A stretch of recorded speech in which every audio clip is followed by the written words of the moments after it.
মা বাবার বদদোয়াও যে কবুল হয় তা যদি সংক্ষেপে বলতেন। মা বাবার বদদোয়াও কবুল হয় কি? মা বাবার বদদোয়া তো সবচেয়ে বেশি কবুল হয়। যাদের দোয়া বেশি কবুল হয় তাদের বদদোয়াও বেশি কবুল হয়। মা বাবার দোয়া হলো পৃথিবীর সবচেয়ে পাওয়ারফুল দোয়া। যে দোয়াগুলো আল্লাহ তাআলা ফিরিয়ে দেন না, সেই দোয়াগুলোর মধ্যে শীর্ষস্থানে আছে মা বাবার দোয়া। সন্তানের জন্য যদি দোয়া করে, সেই মা বাবার সাথে যদি কেউ বদদোয়া বেয়াদবি করে, মা বাবার হক নষ্ট করে, মনে কষ্ট দেয়, আল্লাহর জমিনে এর চাইতে বড় কপাল পোড়া আর হতে পারে না। মা বাবা বদদোয়া দিয়া মুখ দিয়া কিচ্ছু বলা লাগবে না, অন্তর থেকে শুধু দুঃখ প্রকাশ করবে, ব্যথা পাইছেন সেটার কথা অন্তরে তার হাজির হবে, এতেই বদদোয়া লেগে যাবে। এই ছেলে দুনিয়াতে অনেক কিছু ঘটাতে পারে, এক সময় ঠিকই ওর অপদস্থ হতেই হবে। বালআম বাউরের ঘটনা আপনারা অনেকে জানেন, আমি এখন সেদিকে যাব না। অনেক বড় ইবাদত গুজার ছিল বনি ইসরাইলের যুগে।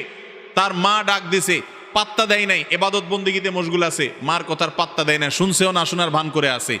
এই ব্যক্তিকে আল্লাহ রাব্বুল আলামিন পরবর্তীতে জেনার অপবাদ নিয়া, সারা সমাজের সবচেয়ে নেককার হিসাবে পরিচিত ছিল, অথচ জেনার অপবাদ নিয়া সে বেইজ্জত হয়েছে, লাঞ্ছিত হয়েছে শুধুমাত্র ওই মায়ের সাথে বেয়াদবি করার কারণে। ডেঞ্জারাস একটা বিষয়।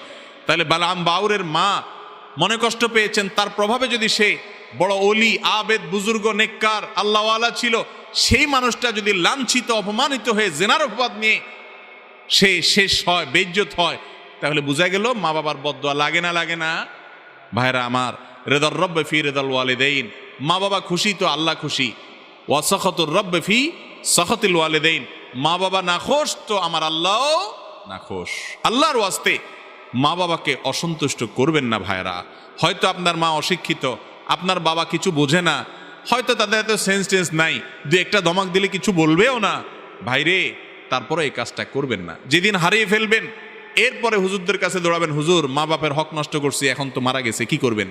রাস্তায় ঘুরবেন, আর কোনো সুযোগ সেরকম হয়তো থাকবে না। এই জন্য মা বাবার বদদোয়াটা খুবই ডেঞ্জারাস। আল্লাহ বলেছেন, ফালা তাকুল্লাহুমা উফফিন ওয়ালা তানহারহুমা ইম্মা ইয়াবলুগান্নাকাল কিবারা ইনদাকা আহাদুহুমা আও কিলাহুমা। তোমার মা বাবার উভয় অথবা যে কোনো একজন যদি বৃদ্ধ বয়সে যায়, বৃদ্ধ বয়সে গেলে তাদেরকে ধমক দিয়ে কথা বলিও না। আল্লাহ বৃদ্ধ বয়সের কথা কেন বলছেন? কারণ জোয়ান বয়সে মা বাবার সাথে ধমক দিয়ে কথা বললে তো মা বাপ নিজেই কান মেলে সাইজ করে দিব, এটা আল্লাহ জানে। বুড়া হয়ে গেছে, বেচারা ইনকাম না, রুজি নাই, আপনার রুজির উপরে সে নির্ভরশীল, এই জন্য কিছু বলতেও পারে না। আর বয়স হয়ে গেলে অনেক উল্টাপাল্টা কথা বলে, মাথা বুদ্ধি পুরাপুরি কাজ করে না, এগুলা দেখেও সহ্য করতে হবে। মা বাপ উল্টাপাল্টা করবে, কিন্তু বলা যাবে, শুধু সয়ে যেতে হবে যদি জান্নাত যেতে চান।